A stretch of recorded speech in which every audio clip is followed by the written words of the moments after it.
You're listening to the AFTERBUZZ TV Network, now the largest new media platform on the web, and your #1 source for after-show entertainment. Very good, King Johnson.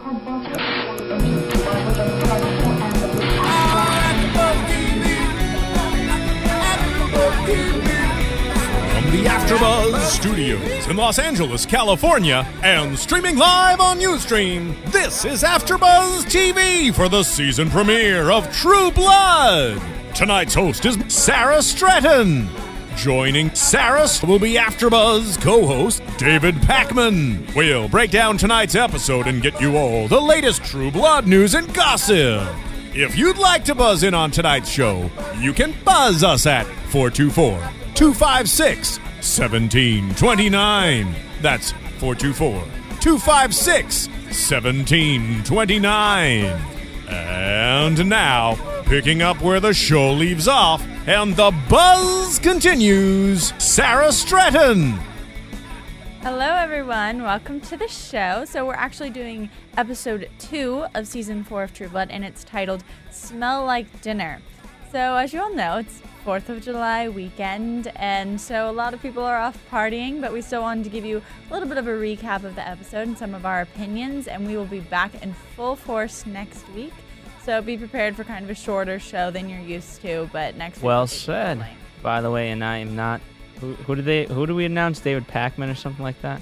Maybe. You don't really look like David Pakman. No, I'm not David Pakman. I just wanted to kind of join in, and so that way Sarah's not the only host. But by the way, DJ Jesse Jandy from over there in the booth, he has watched the episode, and so he will comment in. Again, as stated, it's a bit shorter. Now, before you get into the episode, I know you're really giddy, but I'm going to slow you down to hopefully make it, instead of a 10-minute episode podcast, we'll have a 15-minute one. With your announcements. Yes, and the good news is, I know for the longest time, what almost seemed like the longest time ever, we were off iTunes, right? Now we're finally back. Yay! We're back in full force. This is very good news. Now, the good news was that we were off because we had so many fan downloads. Now we're, as they say, robust. And so we can handle the traffic. And so I dare you, not you, but all of the fans out there in general, to get us so many downloads that you guys crash the servers again, because you won't. But it'd be good news if you did, because that would be insane. So I guess what we're trying to say is thank you Yes. so much for downloading us to the point that we broke for a little bit. Yes, and thank you for your support during those tough times. Again, it was slightly embarrassing for us, but in a good way. And now we're back, and we appreciate it. Now, the other announcement I have. We recently just started AfterBuzzers of the Month, where we honor 3 hosts. And so this month's AfterBuzzers of the Month are Ed Bowling. He is responsible for actually a lot of the work that went into getting us back on iTunes. I heard about this. I heard he was being so technology savvy to help us out. Yes, Ed Bowling, unlike most of our hosts, we have an eclectic mix of, we have an eclectic and knowledgeable mix of industry professionals, Sarah being an actress herself. Ed, however, is not. Ed is tech as you get. He is nerdy, and for those of you who heard him, he doesn't sound nerdy, though. Well, that's great, though. I mean, we like to have the well-roundedness. And people from all areas. Exactly, and so he's so much into the idea of AfterBuzz that he said, you know what, let me share my knowledge. I'm going to help AfterBuzz through this. So he did. So that's why he gets AfterBuzz of the Month. John Comerford, he is a host. He is so many things. The things he's done for AfterBuzz. He's a costume designer, production designer, a cameraman, production assistant. The list goes on and on. But nonetheless, he's done so many things. That is why he is AfterBuzz of the Month this month. And he's built us a great shelf that Sarah did not use today for her bag. The girls there. Where's the shelf? I'll show it to you after. All the girls that come into AfterBuzz TV, they always have bags, and I'm tired of the messes. So John built a nice, amazing shelf. Now, the last person is Michelle Macedo, who is a singer. That's not why she gets it. She gets it because, she might as well be on this show. She's on every show that we do with AfterBuzz TV, and she actually did amazing for us at the MTV movie Gift Suites, and she booked us a lot of talent, directly and indirectly, so we thank her for that. Now, on to you. And clapping. Yay, everyone at AfterBuzz who won awards. Why didn't I win? I am here, No one else is here except for you. Well, you know what? Who knows? He might just get it for the month of July. I think that people out there should comment and tell me I should win. info@AfterBuzzTV.com. Thanks. So, Sarah, what did happen in this episode? Okay, so we're just going to kind of go over it like bullet pointy, just like person by person. And I wanted to start with some of like, not the smaller plot lines, but the smaller plot lines of the episode, like Terry and Arlene. And they had a very big, like, funny moment last week where the baby, who's Renee the murderer's baby, pulled off all the Barbie dolls' heads. And this causes Arlene to go into a little frenzy. And we see that again this week, where she's like deadpanning this baby, like just staring at it for so long and so hard. And then a blood vessel in her eye pops. And again, she freaks out and she's like, oh, this is the baby doing this to me. He did this with his mind, blah, blah, blah, blah, blah. So I just thought it was interesting to touch on because I feel like they're going to add a moment of this every week. And I think it's hilarious. I haven't decided whether or not I feel like the baby is actually like a demon child. I mean, I felt like the Barbie thing was kind of normal, like no big deal. The blood vessel thing, I feel like if I stared at anyone as hard as Arlene was, blood vessel in my eye would probably pop. But I thought it was kind of nice how they did this little moment, and these could be evil deeds. Like, they're not necessarily evil, but they could be. Jesse, do you concur? By the way, Jesse is a huge fan. I mean, he's done the Vampire Diaries. He's Buffy. I can't get this kid to shut up about frickin' Buffy. I'm actually This was like the first episode of True Blood I've ever watched. By the way, we've done remodeling in the engineer booth, so he sounds kind of godlike right now. It's freaking me out. Yeah, it's a little echoey. That's just my voice. No. Yeah. I'm kind of with Sarah on this. I don't know if it was legit or if it was... They kind of left it open. Yeah. Like they're letting... Because she was staring really hard at that baby. Yeah. Like, I'm going to kill you with my eyes type of thing. And then it was really sad, though, because then she yells at the baby that it's, like, horrible and, like, evil to the core and all of this stuff. And, like, she's calling it rotten. And I felt so bad. I was like, this is how children get... I know, but that's how children get messed up. By, like, not receiving enough love. So I was really sad. But then Terry, her... boyfriend, husband now? I'm totally blanking. I'm pretty sure it's You're asking the wrong guy every time you look at me. I believe they had a wedding and it was held in Sam's backyard. Mm-hmm. Anyway, but he's like, it's okay. Your mom's crazy, so I will cover you with enough love.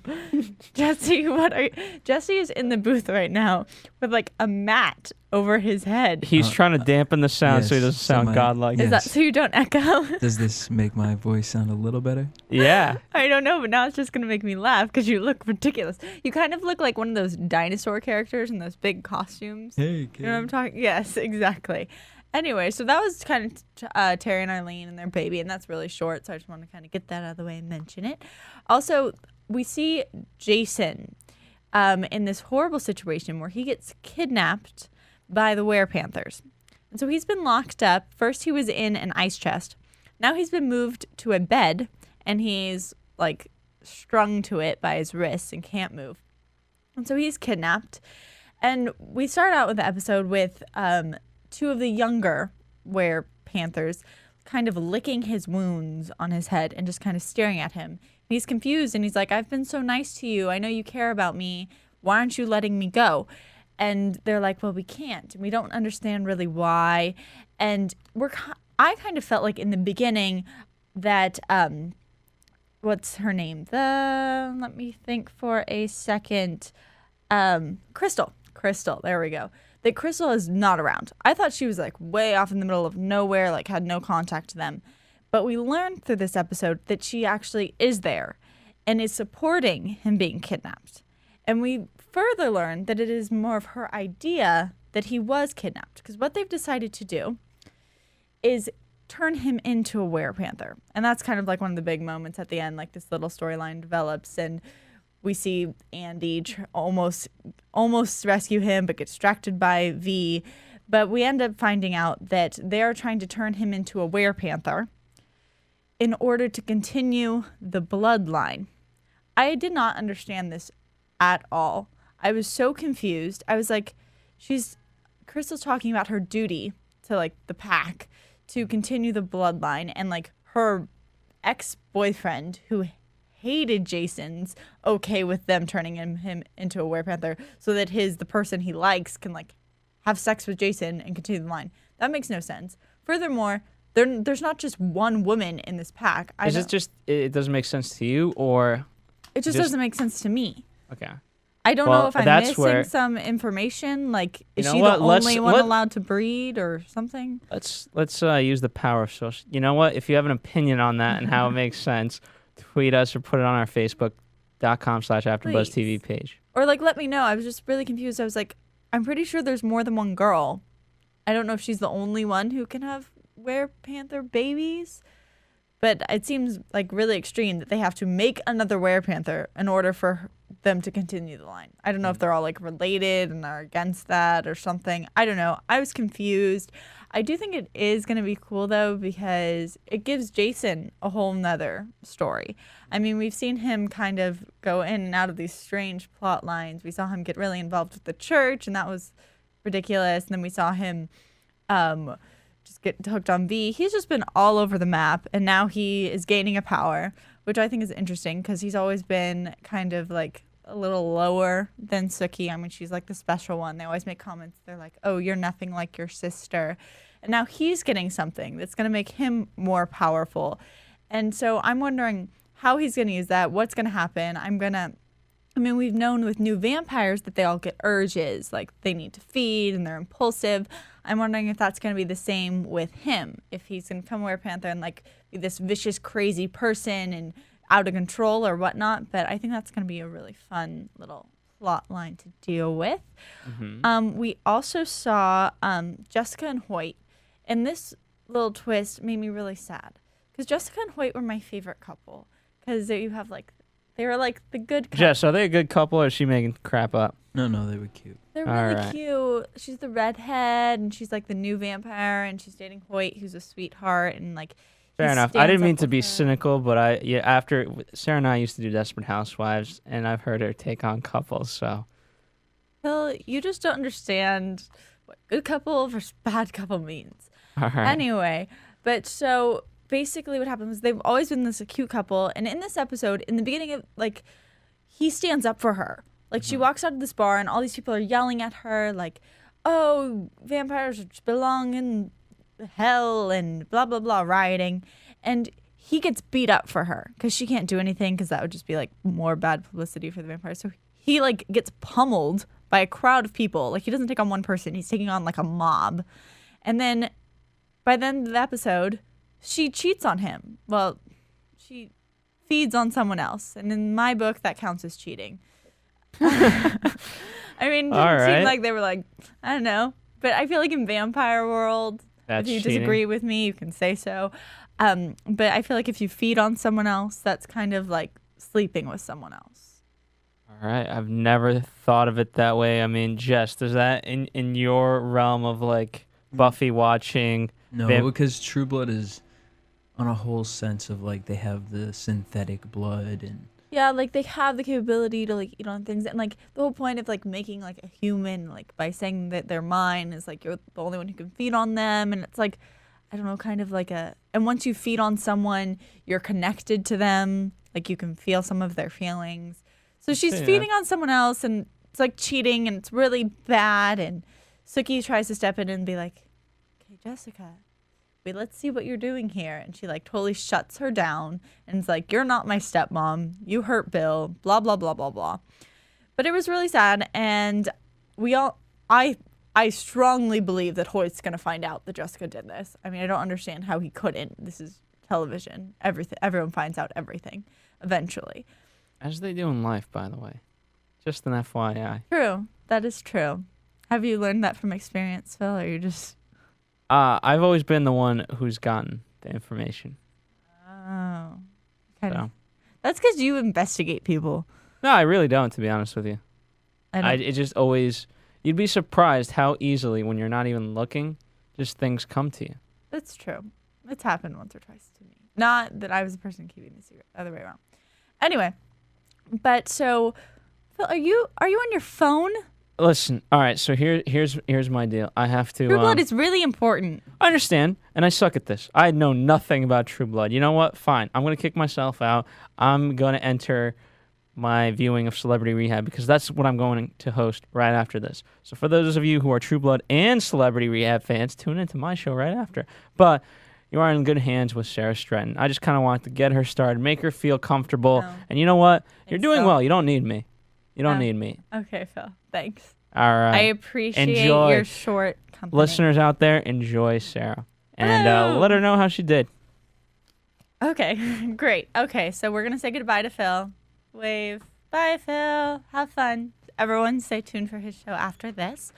So anyway, as we're talking about Jessica and Hoyt. So as I said, really cute couple. Now she cheated on him. Now I feel like it's just going to fall apart. And it's not okay because he's such a good guy and he does everything right. He stands up for her. He was the first person who was like there for her when she like became a vampire and she was like really lonely, and like he was the reason that she like was happy, in my opinion.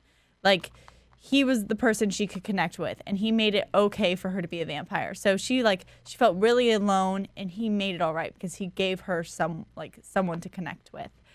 So from there, we obviously have a plot line with Sam.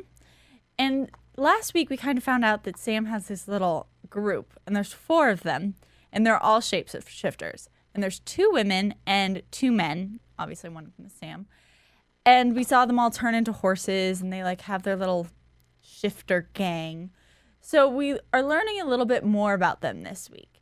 And basically the main person we learned about was this girl named Luna. And Sam is kind of having this relationship growing with her. And she's really pretty, and she's kind of set up to be like the mysterious shapeshifter in a way. And so, but he's like prying in and like seducing her and being like, you can be open with me. And like she finally agrees. So we learn a little bit more. And basically she has a really sad story where she grew up on an Indian reservation, and she actually, her mother died during childbirth. And then she learned all these stories about basically shapeshifters, but they had another name for them.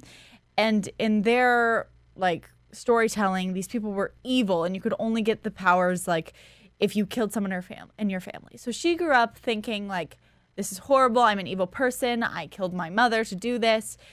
And we also learn a very interesting piece of information, and that is that she shapeshifted into her mother. And this is a whole new thing. Like, we've learned that shapeshifters can turn into any animal, but I personally didn't know that they could turn into people. And I'm wondering if that is just her, because that's, I don't know, somehow in her bloodline, or if we're going to learn that all shapeshifters can change into people. And I think that's going to be really interesting. Obviously, that can cause so much chaos by turning into a different person who knows what you can do. Like, it goes beyond spying. It goes into, like, manipulating and craziness. So that should be really exciting. And then we also see a relationship between Sam and his brother Tommy. And they had a big falling out after Sam shot Tommy. So, I mean, it's kind of understandable. Once you shoot someone, not too much of a relationship. Yeah. Yeah, could be bad. But now Tommy kind of expresses that he wants them to be brothers. And I think that's good. Like, and they're not like jumping into it like, oh, we're going to be lovey-dovey right away. And they kind of make the remarks that they have to take it day by day. And I have a prediction that Tommy is going to join this shapeshifter clan. He might cause a little drama between Luna. I don't know. But I also think that they are going to shapeshift into people. I'm wondering if I'm just really interested. I mean, if they shapeshift into a vampire, who knows what could happen? If they shapeshift into Bill and become the King of Louisiana, they could cause... So if they shapeshift into a vampire, are they allowed to use vampire powers? I would highly doubt it. Okay. But, I mean, we haven't really even learned if all of them can shift into people. We just know that Luna has done it before. So my question is whether it's just her because she's this Navajo person, or if it's all of them and just none of them have ever tried. So, or maybe they'll try and one of them, it will go horribly wrong and be really messy. Oh, gosh. Yeah, but it should be interesting. They've set up a lot of new components this season. Like, so far we've mentioned that we might get a new werepanther with Jason. They might change into humans. It's just all over the place.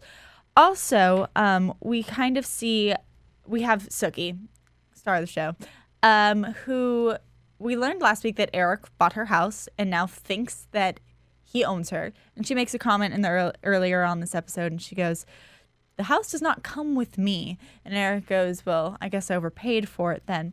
And he also mentions that he thinks there's two Sookies. There's the Sookie side who says, like, "Oh, I'm just a human. I need to be safe." And then there's the Sookie side that says, like, "I'm more than a human," and kind of has that spitfire attitude to, like, talk up to all these people who could easily kill her. And I think it's very true. I mean, I don't think there's two split personalities in Sookie, but she definitely has, like, this one side of her that's super vulnerable and, like, I want to be held all the time and, like, always scared. But then she has the side where she is crazy and talks to people who can kill her and will clean up after people's deaths and deals with all this crap all the time and is still pretty sane for it and, like, still willing to, like, put herself out there. But we also see her reunite with Tara for a minute. Like, Tara sneaks up behind her and Sookie has, like, a flash of seeing fairies instead of Tara coming at her. Interesting. I think that's kind of a little bit of foreshadowing. And then we also see Sookie go to Pam and ask Pam to convince Eric to sell the house. And Pam's like, "I'm not doing that." And also tries to convey, which is what Eric tried to convey. She tries to tell Sookie that it's better to be Eric's than to be no one's, because at least Eric can protect her. Whereas if anyone else finds out about what she can do with her blood, then she's just going to be dead. Then we also see, so Sookie is kind of trying to figure out her whole housing situation. She finds out that Eric has put a cubby that he can sleep in her house. She's not too happy about that one. She's also getting gifts from him that she's not too thrilled about. And she also goes to Bill. And she asks Bill to be the King of Louisiana and somehow get Eric out of her house. And he kind of is like, "Well, I can't really do much. Like, he bought it. I can't do anything over property." But you can definitely see the wheels turning, that he is going to do something about this, or he's going to hold something over Eric.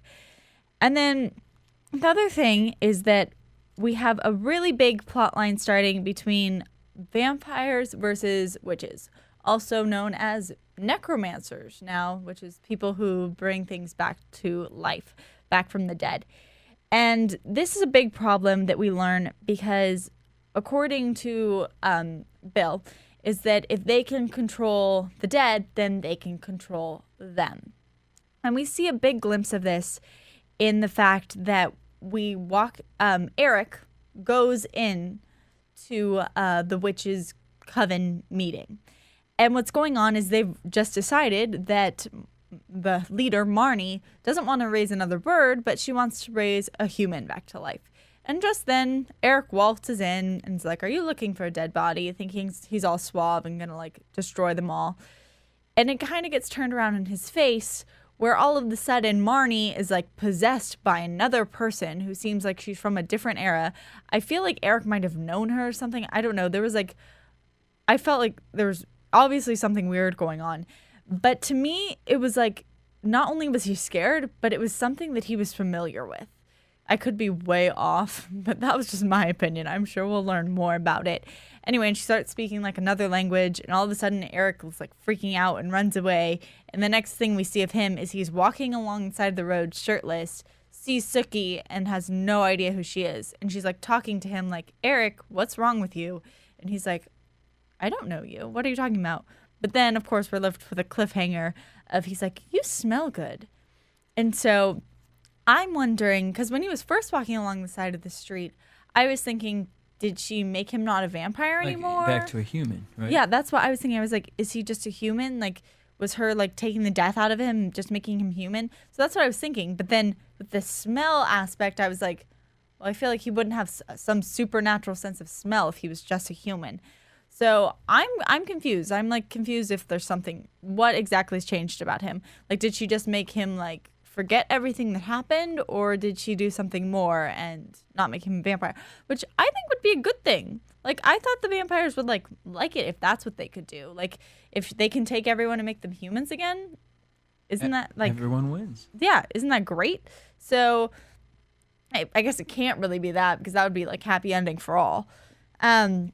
But also, so those are most of the key points. I'm trying to think if there's one interesting piece of information that I heard in this episode that I was wondering last week. And it's just a simple question. I was like, what makes the black magic versus the light magic? But actually, it was answered in this episode.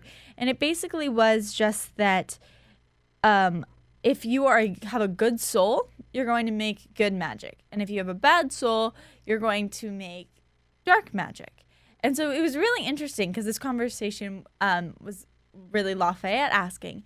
And I was trying to decide whether or not I thought he had a good soul or a bad soul. Because I love Lafayette. He is a crack up. He is so nice. But, like, he's kind of a mix when it comes to moral values. Like, yeah, he stands up for his family, but he also had, like, a pornographic website and was a drug dealer and lots of questionable things. So he's, like, kind of a good person. He's a good person with, like, really questionable values. So I don't know if that is considered, like, a good soul or bad soul. Is he going to be doing good magic or dark magic? And then, maybe that will be his internal battle. Yeah, what he does, what comes out of him, something like that. I would agree. Because last week, weren't you guys talking about you felt that he might be the only one with actual powers? We were, and I think this week that was kind of shot down. Well, yeah. But I still don't think it's necessarily Marnie who has the powers. I think it's like a soul in Marnie, because there was like this weird like flashing going on where like 1 second was her face, and then for a very split second it was like someone else's face on her body. And to me, like, I felt like she either brought another soul into her, or there was or reincarnation. Or something was channeling. Yeah, like something's different. Like, I feel like I don't know if it's exactly Marnie, and I'm waiting to learn more about that. And so basically, though, what we established in this episode is a whole bunch of new plot lines, great arcs for what the characters can do. There's definitely a threat against the vampires in this one witch's clan. I want to learn more about that history, like what Marnie or Marnie's reincarnation did in the past, because they did mention the Inquisition in this episode, and that maybe the necromancers had like hurt them before. Oh, I totally forgot a really big section of this episode. I'm sorry, I'm trying to get it all down. Sorry, I'm gonna go back to Bill, and we learned also about Bill's history, and some questions were answered about how he became king and how he kind of got involved with the new vampires. And we got this flashback of him in the 80s looking like a punk rocker, and I just thought it was hilarious and not convincing at all, because he just looked really old. It was like a really bad it was like Billy Idol wannabe. It just didn't look like he fit in. Like, if I was in that 80s bar and I saw him, I would think he was like someone's dad, like trying to play like goth, and I was like, this isn't convincing. You do not look cool. Right. But basically, we see this flashback where he's contacted by kind of like the face of the vampires, and that's the news lady woman. She's blonde. She's always the one on camera being like, "Oh, we're civil." She doesn't seem so civil, because basically she convinced Bill to be a spy on the vampires themselves so that they could come out to the public. And then to further that, she was the one who prompted him to kill the queen. And he didn't just fight the queen. Like, I thought he probably like fought her to death. I don't know, pulled some cunning move. No, he brought in armed men with wooden bullets with silver cores who just shot her. And to me, it seemed that the news lady was the one who funded them. So Bill seems kind of like a puppet by this, what's the word for it? It's called the One True Vampire Authority. And he's just kind of been working for them the whole time. And I'm wondering if we're going to get introduced to them more or learn more about that. But I do love how they feed in all these moments that have already happened that you suspect are there, but you never really know until they tell you. And that's great. So that's most of everything covered in this episode. I'm trying to think if I missed anything that comes to the top of my head. That's basically all. I'm going to say that we have a lot of new character plots. I want to see what's going to happen with, I think that after Eric goes through this change, I think that his memory's going to be gone. And I think Sookie's going to like take care of him and like grow to like him. So that was your recap. And as I said, we'll be back next week with everyone and not just me. So see you then. Have a great 4th of July, everyone. And watch the next episode of Celebrity House. Okay, bye. From producers Kevin Undergaro and Phil Svitek, engineer DJ Jesse Janity, and the entire AfterBuzz TV staff, we would like to thank you for listening to the AfterBuzz TV network. If you have questions or comments, be sure to buzz us at info@AfterBuzzTV.com. And you can find us on Facebook or follow us on Twitter by searching for AfterBuzz TV. Buzz you later. Oh, buzz you later. The views expressed herein are those of the hosts only and do not necessarily reflect the views of AfterBuzz TV or its owners or principals.